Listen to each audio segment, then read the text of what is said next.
Olá, pessoal, sejam todos muito bem-vindos. Hoje nós estamos com uma convidada muito especial no nosso podcast e hoje nessa casa nova, nessa sala de estar, eu tenho certeza que você vai amar essa conversa.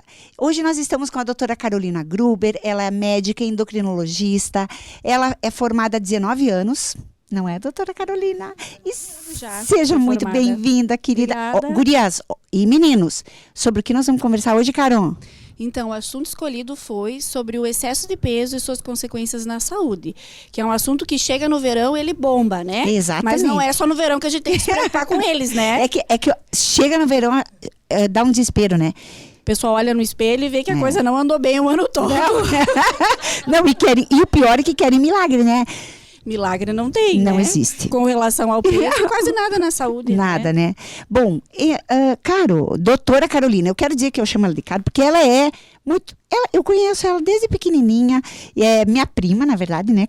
Então, as nossas mães são primas e irmãs, foram criadas juntas, então eu tenho essa intimidade, né, gente? E eu acho, assim, que ela é, além de uma médica maravilhosa, uma profissional incrível, ela é um ser humano que só vocês ouvindo a história, assim, e tudo que ela tem para contar pra gente, vocês vão querer conhecer cada vez mais essa mulher. Então, eu quero que você conte um pouquinho de você pra gente.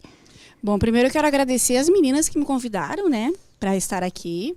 Acho que vem sendo um programa muito, muito útil, com assuntos muito relevantes que todos têm vontade de conhecer um pouquinho mais, né? Então eu fiquei muito feliz com o convite, né? E eu realmente sou formada há 19 anos, sou endocrinologista, né? Então fiz a faculdade em Santa Maria, me formei lá em 2003. Depois fiz as especializações de clínica médica e endocrinologia lá em Porto Alegre, né? Isso então já faz 19 anos. E por último agora eu fiz uma pós-graduação em nutrologia, né? Que com o objetivo de aprimorar ainda mais, assim, né? De sedimentar todo o conhecimento que eu adquiri naquela época e associar com todos esses anos de experiência, né? Porque quando a gente já tem uma certa experiência, a gente volta a estudar de novo, a gente tem uma nova visão daquilo, né? A gente já consegue adaptar mais ao que a gente estuda, aquilo que a gente vê no dia a dia, e sempre tem tantas mudanças, né? O tempo todo tem novas informações e eles acabam descobrindo situações que podem agregar muito, né, à saúde. Sem dúvida. E posso começar com uma pergunta, então? Pode, deve. Qual a diferença da nutrologia com a nutrição? Então, assim, a nutrição, né, que seria, por exemplo, a faculdade de nutrição, ela vai estudar toda a parte da alimentação, né? Como que os nutrientes agem no nosso corpo, né? É basicamente isso. A nutrologia, ela também estuda a parte dos nutrientes, né?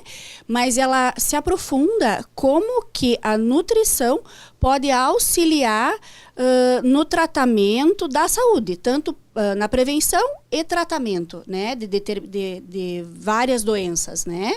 Então, hoje a gente está falando do peso, a gente vai ver, por exemplo, que tipo de alimentação, que tipo de nutrientes seria o melhor quando uma pessoa tem excesso de peso.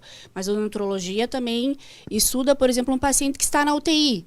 Qual é a melhor nutrição para aquele paciente que está na UTI numa recuperação num estado grave, né? Então, a nutrologia aprofunda um pouco mais a parte da nutrição para a medicina mesmo, né? Para as diferentes situações médicas, digamos assim. Nossa, e a partir do que você pouco já falou, já vai me surgindo outras dúvidas, como, por exemplo, um sobrepeso numa UTI é um fator complicador?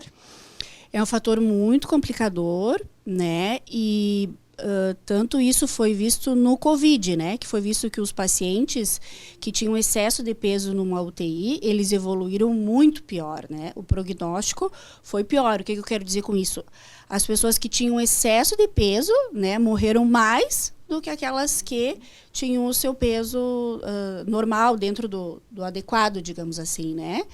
Então, porque tem tanto a parte da gordura, que faz é como se fosse uma pessoa mais imunodeprimida, como se tivesse uma deficiência da imunidade, né?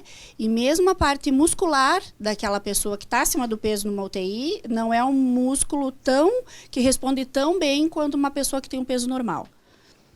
Né? Tá, pessoal, então já estamos vendo a relevância desse programa que teremos hoje, e este é o podcast Turma das 9 na Rádio Líder, com o oferecimento de todos os patrocinadores, e eu chamo agora os nossos comerciais.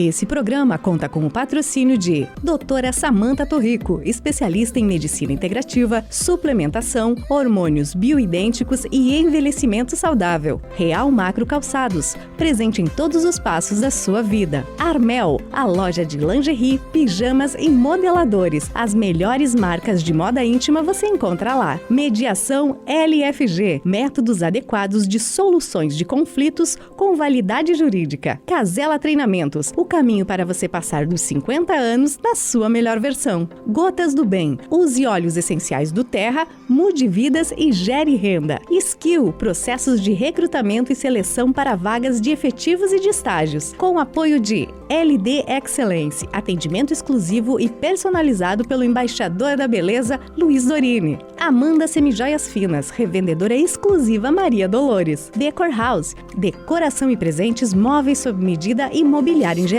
Doutora Carolina Gruber, endocrinologista e pós-graduada em nutrologia pela USP.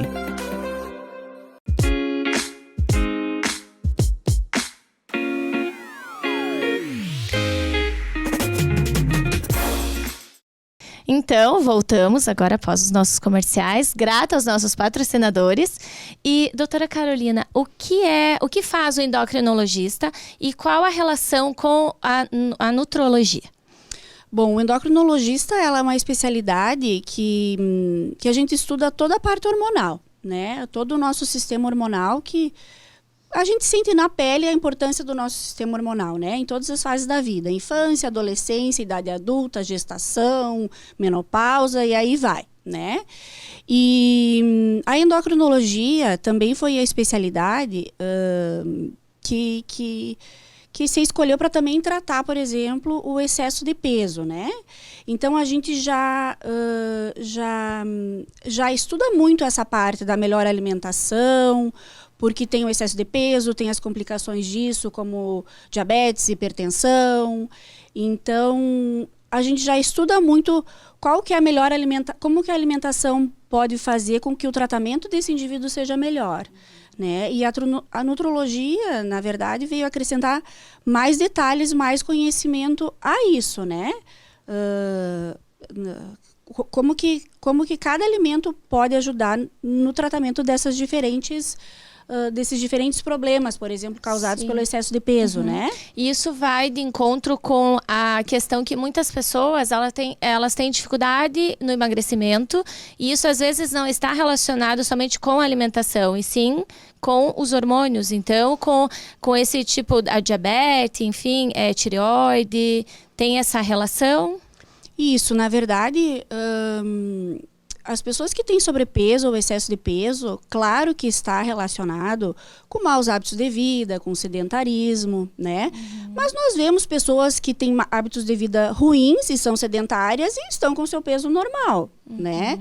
Então, a gente sabe que tem situações que levam com que a pessoa ganhe mais peso do que outras. Nós sabemos que tem a parte genética, né? Nós sabemos que tem, com certeza, a parte hormonal. Então, algumas disfunções hormonais podem fazer com que a pessoa ganhe mais peso naquele período. Pode ser o hipotireoidismo, pode ser o excesso de cortisol, que a gente tem uma situação chamada síndrome de Cushing. Tem o período da menopausa. Os homens, quando tem uma baixa da testosterona, também pode fazer com que ganhe peso, né? Então, a alimentação e o exercício físico são fundamentais, mas a gente sempre tem que investigar outras situações que possam estar contribuindo ou atrapalhando para que a pessoa reduza de peso. E, doutora, como que é a síndrome metabólica? Então, a síndrome metabólica ela é um conjunto de fatores, né, que leva a um aumento do risco cardiovascular dessa pessoa. tá? Então, uma pessoa com excesso de peso, geralmente com aquela obesidade visceral, central, que é aquela aqui do abdômen, né?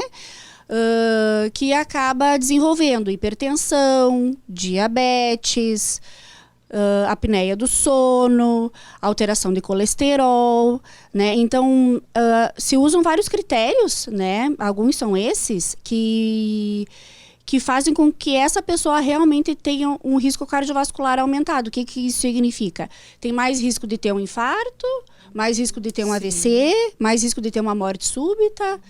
Né? Comete então, isso mais homens, mulheres? Como que você vê isso? A síndrome metabólica é mais prevalente em homens, né? Mas as mulheres também estão desenvolvendo a síndrome metabólica e muitas vezes no período da menopausa é que elas aí têm mais chances de desenvolver. Sim. Porque começa justamente a mudar, tem uma tendência um pouco maior de acumular gordura visceral, que é essa gordura da barriga, que é difícil de sair, não sai com nada.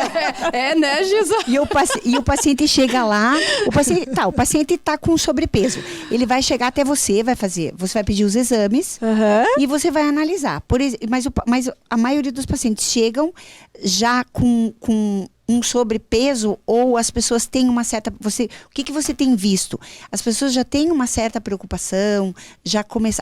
o Covid alertou, você vê... Como é que você vê como é que está esse quadro? A pessoa espera estar acima do peso ou já tem uma preocupação antes de estar com todos esses problemas, porque é a saúde, a estética, né, a pessoa quer se ver mais bonita, mas ela espera ficar doente. Como é que você tem visto no consultório? Assim, as pessoas ainda chegam quando já estão com excesso de peso, né? Por que tem isso? Porque a maioria das pessoas não trabalha com aquela questão de prevenção. Né? Eu tenho um pai que é acima do peso, uma mãe que é obesa, então eu vou lá desde já fazer um acompanhamento para não chegar lá, né?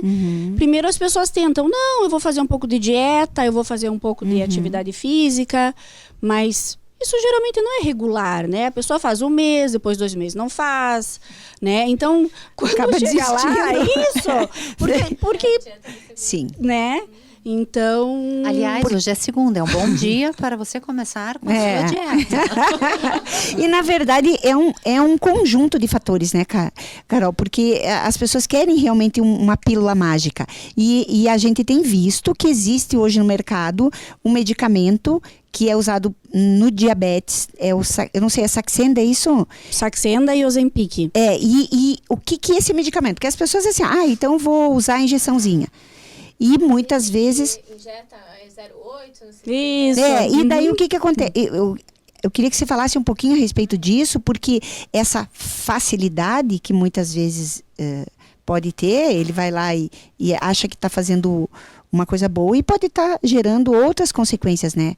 Então, o que você diz a respeito disso? Antes de você responder, doutora Carolina, eu acredito assim, que é importante a gente pontuar o que é o sobrepeso. Né? É verdade, Porque daqui a pouco eu me vejo com 5 quilos a mais do meu peso na balança e eu resolvo recorrer a um medicamento. Então, efetivamente, o que é um sobrepeso que me leva a tomar um medicamento ou a buscar um tratamento, né?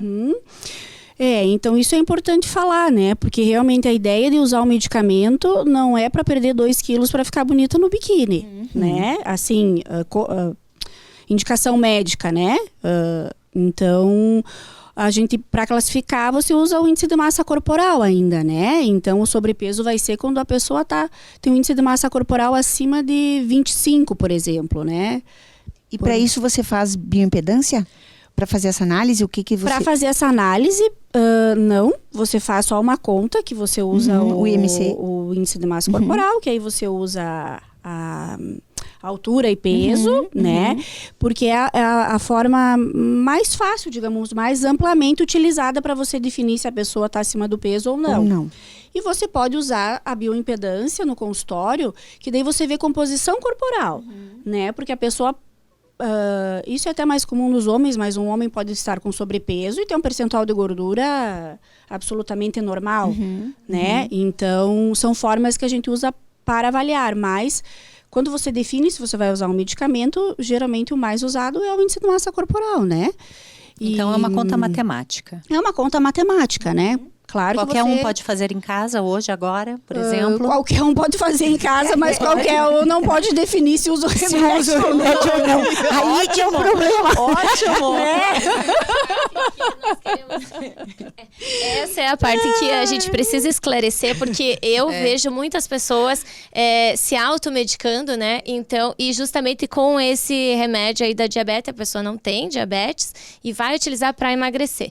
E quais as consequências? Acho que é mais ou menos isso que a gente precisa alertar a população. Enfim, quais são as consequências disso? E eu Porque acho que todo também... remédio, ele tem efeitos colaterais. Eu acho então... que também fala aquela continha que tem que fazer, né? Do índice da massa corporal? Isso. O peso É o peso dividido pela altura ao quadrado. ao quadrado. Então, multiplica a altura vezes 2. Acima de 25, aí você tá com sobrepeso. É bem fácil. É bem fácil também. precisa É bem planilha. fácil também, eu acho que olhar no espelho, né, gente? Porque às vezes a pessoa tá gigante. É verdade. Ou tem aquela distorção da imagem que acontece muito. acontece, A pessoa é magra, se olha no espelho e se vê gigante, né? Então daí o tem se olhar toda a no questão espelho. psicológica Por isso que é também. importante a avaliação Médica. né? Porque assim, as duas situações ocorrem. A pessoa que é magra, magérrima, e se olha no espelho e se acha gigante. E aquela pessoa que tem uma obesidade já. E acha que tá ótima. Vai desfilar de biquíni por aí. Não, Né? mas Uma coisa é assim, você se aceitar como você é. Isso eu acho super importante. autoestima né? em primeiro lugar. Você sim. precisa se aceitar independente do peso que você tenha, né? A questão é justamente a gente definir se esse excesso de peso está tendo consequências ou pode trazer consequências à saúde, né? Então, é isso que eu acho importante, né? É porque, na verdade, como você bem comentou, né? Eu não lembro quem, mas a questão do Covid, na época do Covid, né? A maior as pessoas que mais vieram a falecer eram pessoas que estavam acima do peso. Mas acima do peso por quê? Pelo diabetes, hipotireoide, enfim. Ou não, pela parte genética, porque a obesidade em si, ela tem um componente genético. É aquilo de olhar para o pai e para a mãe. E, Carol, né? sabe que eu li uma coisa esses dias, o seguinte, que diz que 70% você vem com o DNA da tua mãe, né?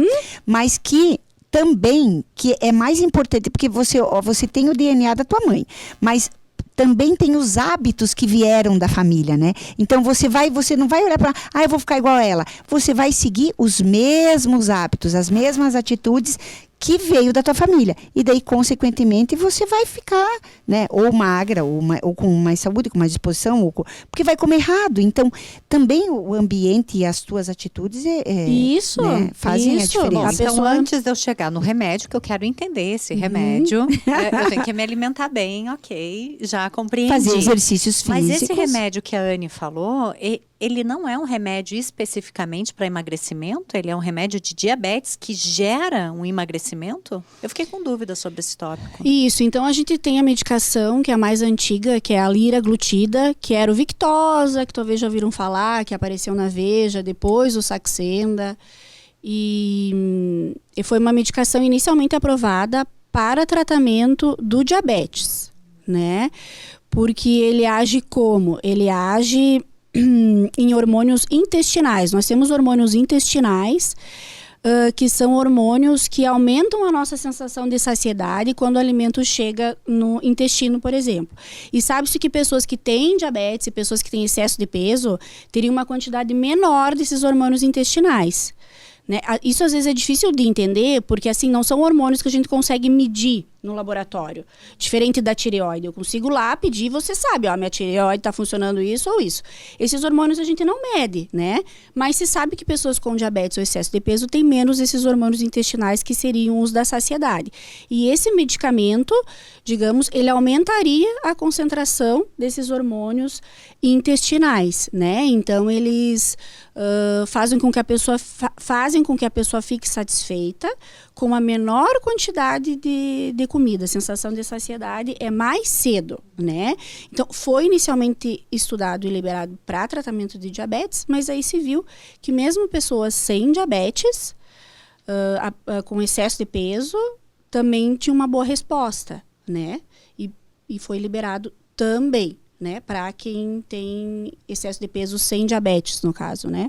E a gente tem o Ozempic, que é uma versão mais moderna, que é de aplicação uma vez por semana, injetável, né? E essa ainda no Brasil, em bula, ela tá só que é para tratamento de diabetes. Mas ela já foi liberada nos Estados Unidos também para tratamento de excesso de peso, né? Então é uma medicação que a gente também pode usar, né, para tratar o excesso de peso. Agora, tendo responsabilidade com essa informação, eu não posso ir na farmácia e comprar esse medicamento sem uma receita. Não deve. Acredito eu, né? Não deve, até porque todo tratamento não é um remédio em si, né? O tratamento tem tudo que você vai fazer para que aquele remédio faça mais efeito, o que você vai fazer quando você tiver efeitos colaterais do medicamento, por quanto tempo você precisa usar aquele medicamento, que isso é muito individual, né? Pode ser que você use 6 meses, ou pode ser que... Não dá pra pegar a receita da amiga, né? De preferência, não, né? Não, né? Porque cada caso é um caso. Até porque eu acho que se deve investigar a fundo também a origem dessa síndrome, excesso de peso. Né? Isso. Mas também ver da onde que vem isso. Isso, e assim, o que é esperado de resposta? Porque também tem uma ilusão, né? A pessoa, muitas vezes, digamos assim, está com excesso de peso, eu quero perder 40 quilos com o medicamento. Em quanto tempo você vai conseguir perder 40 quilos, né? Então, tem aquele extremo da pessoa que quer perder 2 quilos para o verão e tem a pessoa que quer perder 40 quilos.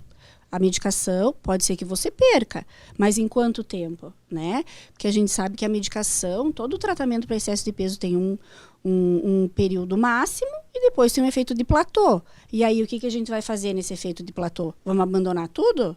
O certo não é abandonar tudo, né? É aí que entra a questão do entendimento do paciente, penso eu, que não é apenas o medicamento, e sim uma mudança de vida, né? Enquanto o paciente não entender que precisa criar novas rotinas e novos hábitos, creio eu, né, doutora, que não vai adiantar por um período, mas essa questão do efeito platô, que, por exemplo, ele parou, efeito platô, então ele parou de usar o medicamento, a dúvida que as pessoas têm. Então, eu usei o medicamento e vou ter um efeito rebote depois, vou engordar mais ainda, depois deu esse efeito platô, vou engordar mais. Existe essa Então, hoje em dia, com os medicamentos, esses que a gente tem disponíveis, a gente não fala mais em efeito rebote do medicamento. O que existe? Existe, sim, a chance de você voltar a ganhar peso, né? Porque o nosso corpo sempre vai tentar fazer com que a gente volte para o nosso peso máximo. Então, quando a gente emagrece, o organismo começa a exercer alguns efeitos no nosso organismo, fazendo com que o nosso metabolismo fique mais lento, e a gente aumenta a fome. Então, o certo é que a gente continue... Não é que você vai ter o efeito rebote do medicamento, mas você vai parar. E a tendência é que você vai voltando para aqueles seus hábitos anteriores e você vai voltando a ganhar peso. Sim. Então, você não vai ganhar o dobro. Mas talvez você vai ganhar, se você perdeu 15 quilos, talvez você reganhe os 15 quilos. Sim, né? Claro. Mas desde que não mude nada, enfim, pode até ser que volte, mas se você criar uma nova consciência nesse paciente, né? Se ele conseguir entender que ele precisa sim cuidar do corpo como saúde. Isso, e às vezes a pessoa física, vai precisar usar o uso da medicação contínua, dependendo do grau do excesso de peso, né? Não é só força de vontade, dependendo do grau do excesso de peso, né? As pessoas, como eu falei, o metabolismo fica mais lento depois que você emagrece. Aí o que teria que fazer?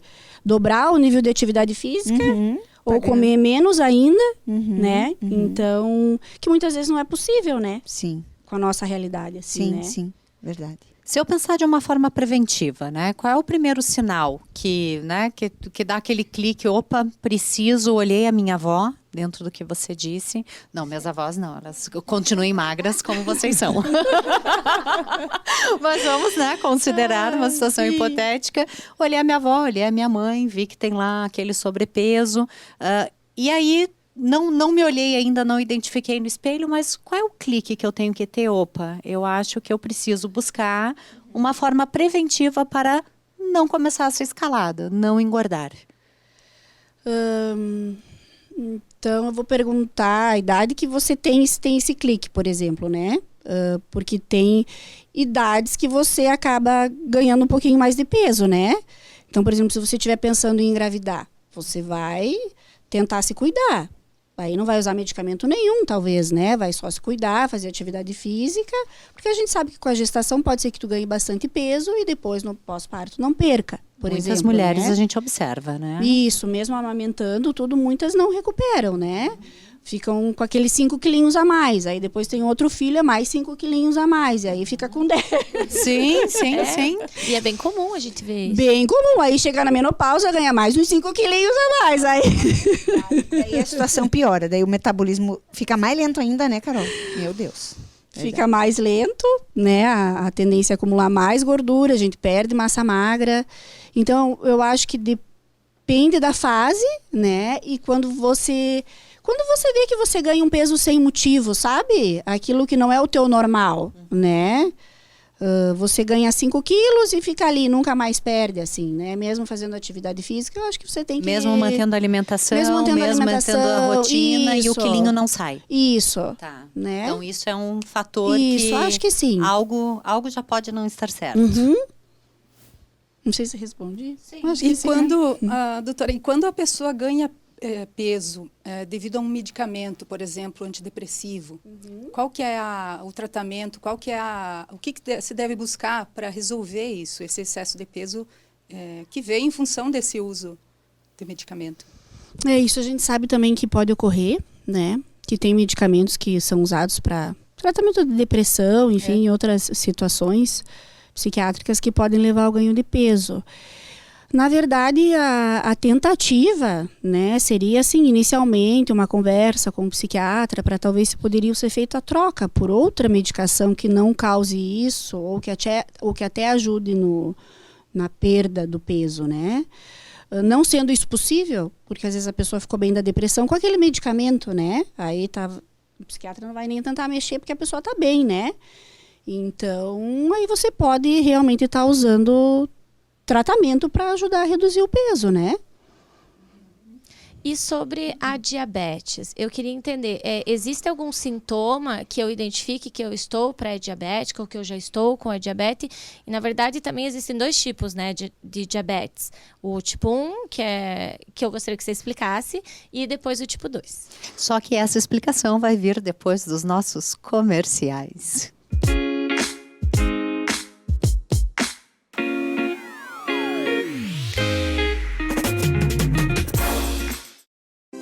Esse programa conta com o patrocínio de Doutora Samantha Torrico, especialista em medicina integrativa, suplementação, hormônios bioidênticos e envelhecimento saudável. Real Macro Calçados, presente em todos os passos da sua vida. Armel, a loja de lingerie, pijamas e modeladores. As melhores marcas de moda íntima você encontra lá. Mediação LFG, métodos adequados de soluções de conflitos com validade jurídica. Casela Treinamentos, o caminho para você passar dos 50 anos na sua melhor versão. Gotas do Bem. Use óleos essenciais do Terra, mude vidas e gere renda. Skill. Processos de recrutamento e seleção para vagas de efetivos e de estágios. Com o apoio de LD Excellence. Atendimento exclusivo e personalizado pelo embaixador da beleza, Luiz Dorini. Amanda Semijoias Finas. Revendedora exclusiva Maria Dolores. Decor House. Decoração e presentes móveis sob medida e mobiliário em geral. Doutora Carolina Gruber, endocrinologista e pós-graduada em nutrologia pela USP.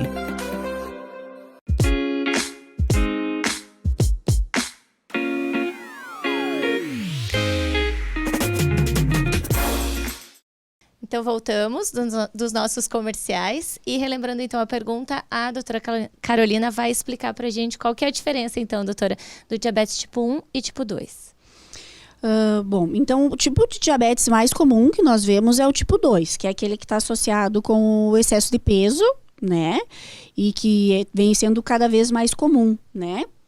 Já que a obesidade é considerada uma epidemia mundial, né? E o tipo 1 é o diabetes, em que geralmente a pessoa é magra, né?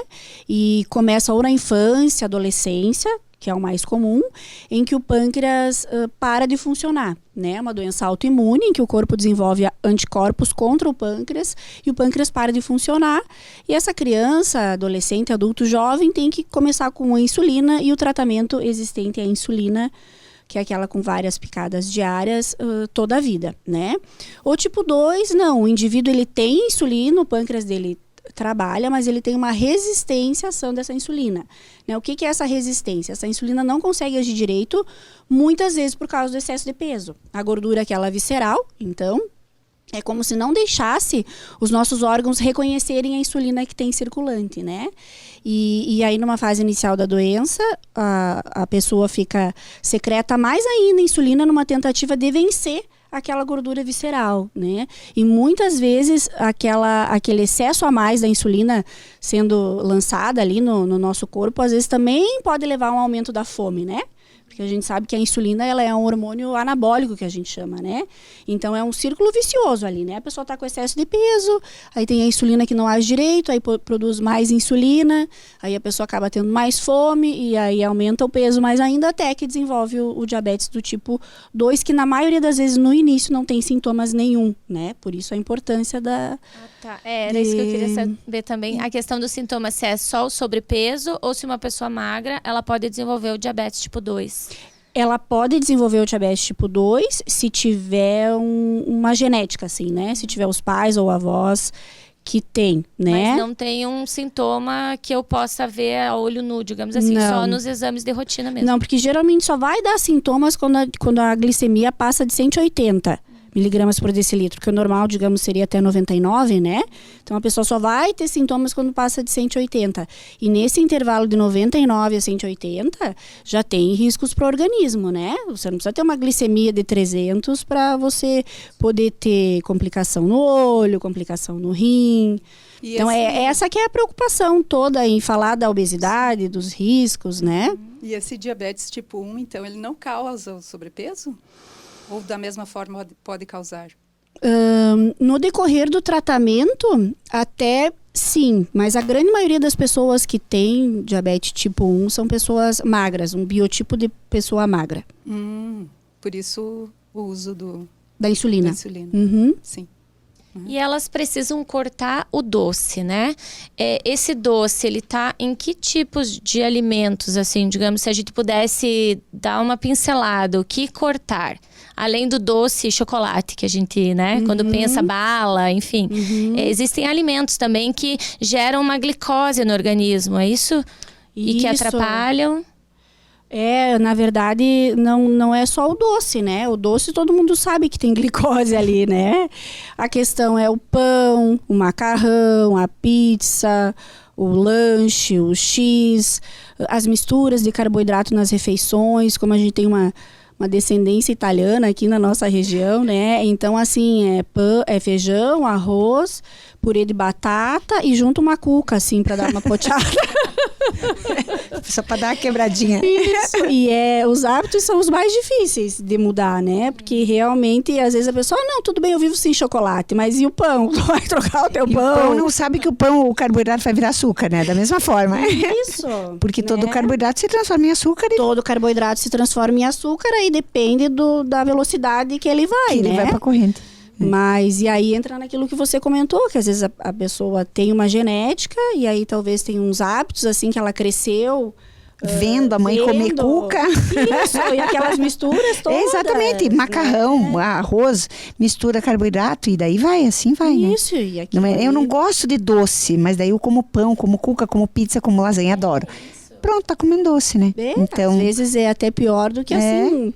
Às Um vezes, quando um docinho, chocolatinho 70%. faz assim, um bem, quadradinho. antioxidante. Agora, eu tenho... Uma curiosidade, qual foi a pessoa com maior sobrepeso que você já atendeu? Porque nós temos uma cultura, né, claro, de misturar, mas a gente não vê na rua, eu pelo menos não vejo, acredito que vocês também não, pessoas com muito sobrepeso, né? Eu não sei se elas não vão à rua, não saem, né? Não conseguem essa mobilidade, diferente quando a gente compara, por exemplo, com os Estados Unidos, né? Que aí tem programas televisivos que a gente vê, né? Aqueles quilos mortais e etc. E tudo aquilo que nos choca. E aquilo mostra, né, Carol? E a realidade deles é essa obesidade. Por quê? Porque tu vai nos Estados Unidos, então tu compra pizza e daí tu ganha coca de 25 litros, mais ou menos. O tamanho da porção, né? Então é tudo eles... Over. É over, exatamente. E se vê muito mesmo, né, Carol? Então surge a minha curiosidade, né? Qual é o maior sobrepeso aí que temos por aqui nessa região? O que eu já atendi, na verdade, a pessoa tinha 230 quilos. Olha, né? viu? Mas realmente não... Geralmente 150, 180 ainda quilos, né? E falando a diferença entre Brasil e Estados Unidos, nos Estados Unidos, provavelmente 50% da população já tem obesidade. No Brasil, nós somos em torno de 20% com obesidade, mas 50% já com sobrepeso, né? Se juntar os casos mais leves, assim, né? Então, a gente vem aumentando do mesmo jeito, assim, que os Estados Unidos, porque a gente acaba indo para o mesmo padrão, né? De país desenvolvido, né?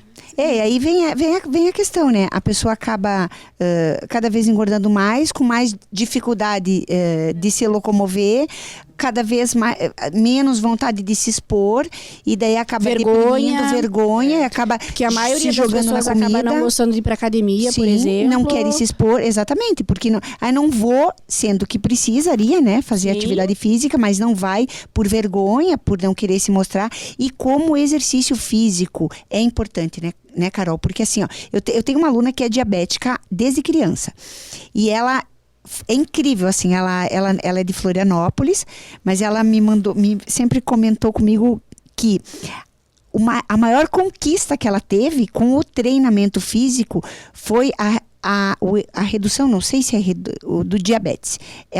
Todos os exames dela melhoraram, e ela já fazia, mas, sabe, não era tão assídua. Mas, e como realmente a atividade física, porque, claro, quando você faz atividade física, você acaba se alimentando melhor, né? E vice-versa. Também entra então, daí entra num fluxo. Então, realmente, é importante que o paciente compreenda isso, penso eu. É muito importante, porque a atividade física, ela ajuda a ter uma melhor absorção dessa glicose que está circulando, né? O músculo que a gente desenvolve durante a atividade física é considerado um órgão endócrino, né? Então, o músculo também libera hormônios, digamos assim, que vão fazer com que essa glicose fique mais baixa. Sem dúvida, é fundamental. E aquela melhora porque a gente vê se um paciente está bem controlado ou não pela dosagem de hemoglobina glicada, né? Que é um exame que faz a média no laboratório. Aí, provavelmente, ela deve ter tido redução da hemoglobina glicada. Isso, algo, eu não sei especificamente. Alvo, né? Que a gente quer que esteja geralmente até 7%, que seria uma média em torno de 140. Sim, e ela estava muito feliz. Assim, até a estética, ou ficar mais bonita, não foi tão importante. É uma consequência, isso vai ficar. Mas a alegria, né, assim, de ver que os exames modificaram, isso também pra gente é prazeroso, né? Muito. Tanto pro médico quanto pro educador físico, porque a gente quer ver isso, né? A alegria. Sem dúvida. E e uma das maneiras que você... Tem estudo que mostra, por exemplo, vou entrar num outro extremo ali, pacientes que precisam fazer cirurgia bariátrica para reduzir o peso, né? Aqueles que conseguem manter... E a gente sabe que tem reganho de peso também depois da cirurgia bariátrica, né? Aqueles que conseguem manter são aqueles que têm o hábito de fazer atividade física. Criaram novos hábitos. Justamente aí vem a minha pergunta. A gente estava falando anteriormente em 150, 200 quilos. Em que momento a pessoa ela tem que perceber para partir para o outro passo, que é a bariátrica? Então, daí é o índice de massa corporal acima de 40, que geralmente a pessoa vai ter mais do que 100 quilos, né? Depende da altura dela, né? E sem nenhum problema de saúde, por exemplo, sem pressão alta, sem diabetes, ou acima de 35 associado à pressão alta, diabetes, né? E lembrando que geralmente se indica cirurgia bariátrica quando a pessoa já tem um histórico ali de 2 anos, né? De tratamento. Pelo de menos tentativa. 2 anos com dieta, exercício físico, talvez medicamento, e mesmo assim sem conseguir chegar no peso Seria que... um passo 3, 2, qual? Depois das tentativas. O último passo. Não sei se o último passo, mas assim, justamente a ideia é tentar todos os outros passos antes, porque não é assim, eu vou lá, faço a cirurgia bariátrica, reduzo de peso ali, depois está tudo resolvido, né? A obesidade é um problema multifatorial, né? Tem a questão ambiental, tem a questão, muitas vezes a pessoa pode ter uma compulsão alimentar, que às vezes não está tratada, a cirurgia bariátrica não trata isso, né? Eu tenho uma irmã que fez e é complicadíssimo manter.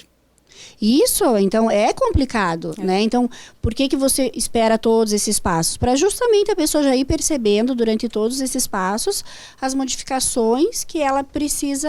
Que não vai cair do céu, né? Que não vai cair do céu, né? Tem que ter um resultado, pode ter um resultado rápido, mas eu sempre digo, assim, perder peso é difícil, mas manter o peso perdido é mais difícil. Então, Exatamente. a luta não termina. Aí vem a mudança. Eu acho que a exatamente. qualidade... Não, é sempre, né? A É qualidade uma- alimentar muda muito depois também, né? Isso, o que consegue comer, né? Eu acho que antes de chegar no... Eu tô assistindo uma série, This Is Us, acho que eu... não, mas eu cheguei na parte que...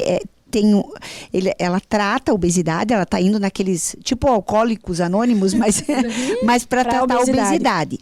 E ela arruma um namorado e ele emagrece com uma facilidade também, gordinho. E ela numa luta desesperadora. Então, como tem diferença, né, no metabolismo de cada pessoa e que cada um é um, que, por exemplo, ela não consegue. Eu cheguei num momento da série que ela resolveu que ela vai fazer a bariátrica, porque ela tem muita dificuldade para emagrecer. Mesmo fazendo o que precisa ser feito. E daí eu tenho uma pergunta sobre isso também. É mais difícil para as mulheres emagrecerem do que para os homens? Sim. Por né? quê? Então não dá para se comparar. Eu sempre digo, não se Por compara quê? com homem nenhum no mundo, porque é só para se frustrar, né? Tem a parte hormonal, né? Que a gente sabe que é mais que é diferente, né? Então eles têm a testosterona como hormônio principal. Então, eles conseguem reduzir de peso mais fácil, queimar gordura mais fácil. Eles têm um músculo que queima mais gordura quando faz atividade física. O músculo deles é diferente do nosso, né? Mesmo para uma mulher bem treinada, digamos assim, né? Então, eles com certeza perdem peso mais Eles são rápido. privilegiados. São. E dentro dessa questão do sobrepeso, a tireoide, então, esse hormônio da tireoide, ele dificulta essa perda de peso? Sim, pode dificultar, né? A gente tem o hipotireoidismo, que é quando a tireoide começa a não funcionar mais adequadamente, né? Que é quando começa a faltar o hormônio da tireoide. E a gente sabe que o hormônio tireoidiano, ele está relacionado com o nosso metabolismo, né? E com o hipotireoidismo, o nosso metabolismo pode ficar mais lento, né? Então, geralmente a mulher queixa de inchaço, né, indisposição. Então, realmente pode atrapalhar, né? Tá, e entrando já nesse assunto da tireoide, existe sintomas para quem está com essa disfunção da tireoide, tanto para hipo quanto para hipertireoidismo? A gente consegue saber sem fazer o exame, tipo, identificar que tem alguma coisa errada? Você pode suspeitar, né? Então, o cansaço, queda de cabelo, unha fraca, pode suspeitar, né? Porque são sintomas que às vezes podem ocorrer em algumas outras situações, né? Então eu não posso mais culpar o Covid. Eu tenho que alertar que pode ser outra coisa, perder cabelo, unha fraca. Né? Porque hoje tudo é relacionado ao Covid. Porque até teve, né, que o Covid causou e causa muita queda de cabelo. Sim. Então eu tenho que colocar já um ponto de interrogação e investigar, não achar que é normal. É muito cansaço, sonolência excessiva ou dificuldade para pegar no sono à noite. alteração do peso, seja ganho de peso ou perda de peso, alteração de hábito intestinal. E outra pergunta, que no caso aconteceu comigo e eu queria saber se isso é normal. Eu tive uma disfunção da tireoide logo depois que eu tive o meu filho, né? E desenvolvi hipotireoidismo. Eu tomava 50 miligramas de hormônio, né, todo dia. E depois de 3 anos nessa função, a minha tireoide normalizou. Isso é comum? Isso acontece? Claro, acontece, mas é comum as pessoas desenvolverem e depois a tireoide voltar? Não é o mais comum, né? O mais comum é realmente desenvolver a disfunção e necessitar de tratamento sempre, contínuo, toda a vida. Mas pode acontecer, né? Você fez uma tireoidite pós-parto, alteração da imunidade no pós-parto e depois acabou recuperando. Provavelmente a glândula não parou de funcionar por completo, né? Você estava usando uma dose baixa da medicação, que é 50 microgramas, né? Então, você foi uma sortuda, mas pode acontecer, mas não é comum. Que bom. Doutora, o excesso de peso, ele causa o câncer? Ou é um sim? É uma pergunta bem importante essa, porque hoje em dia a obesidade, ela é o principal fator de risco modificável para câncer. Principal? Uma vez era o tabagismo, né? O cigarro. Olha. Hoje em dia as pessoas estão fumando menos, Sim. né? Ainda fumam, mas menos. Só que a obesidade não, a obesidade vem aumentando, né? Então, a gente sabe que tem 13 tipos de câncer associado à obesidade, né? O de mama, né? Que também aumenta a prevalência, assim, tá aumentando muito. Falando das mulheres, né?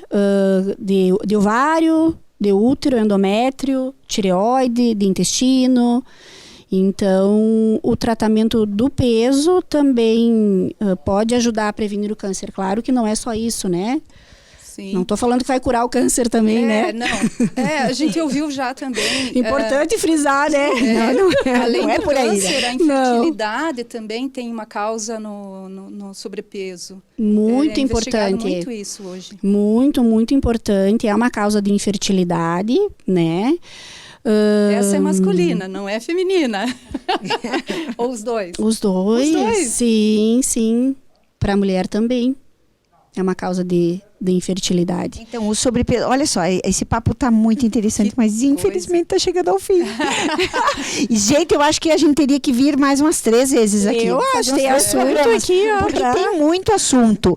E a questão da obesidade e do sobrepeso é questão de saúde mesmo, como a doutora Carolina bem nos apresentou aqui.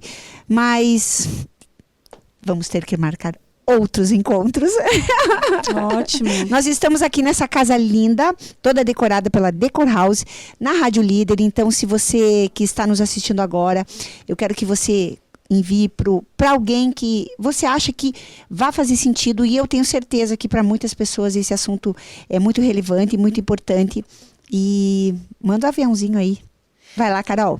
Doutora Carolina, eu gostaria que você deixasse para todos nós uma mensagem final, tendo em vista que estamos chegando nas festas de final de ano, né? Natal já está aí no sábado, Ano Novo semana que vem, e é uma época que nós comemos muito. E temos muitos excessos, tanto de comida quanto de bebida, que já percebemos que na bebida também, né? Existem muitas calorias. Então, a sua mensagem final, e obrigada a você que esteve conosco este ano inteiro aí de 2022, curtindo a Turma das 9, com todos os assuntos que a gente procura trazer para vocês, sempre com muita informação e deixando, né, a sua saúde, como no caso de hoje, muito melhor.